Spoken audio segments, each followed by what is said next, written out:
Now that you have your project built, the base, the form, now we're going to cover that in paper mache. Paper mache is like a glue when added to newspaper, gives some strength here, and then a surface to paint on. We don't want to paint on the plastic or just straight onto newspaper, it's too wrinkly. What you're going to need is a paper mache container. They should say paper mache on the top, and they're located by the middle sink. If it's empty, look for some of the paper mache refill, pour some in there. I always advise going about half full, otherwise it's going to end up leaking all over the sides. You're also going to need to cut up some newspaper. I would use the paper cutter at the Paper Arts Center into small squares.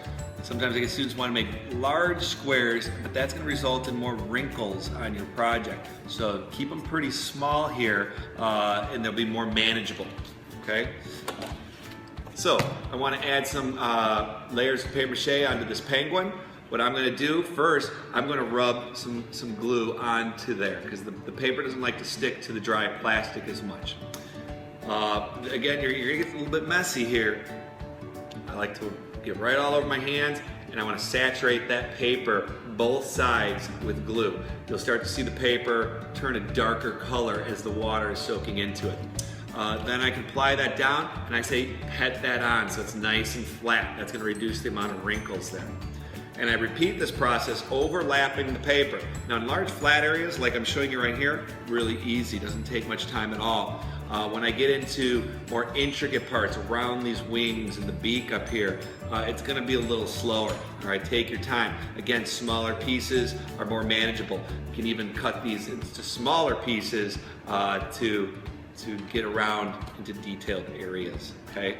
But again, bigger, you're gonna end up getting huge wrinkles in your project. It's gonna look messy down the road. You're gonna want to do, if you built, whatever form you built, whether it was on your own or on a container, 3 layers of this. So you wanna go all the way around it, second time, and a third time. That's gonna give enough strength that it's not gonna be all squishy and fall apart. After you've done those 3 layers across everything, then 1 layer of the same technique using paper towel from the paper towel dispenser. That's going to result in a nice white, clean surface for you to paint on. All right? So again, 3 layers of newspaper, 1 layer of paper towel, and then you're ready to paint and finish up that sculpture.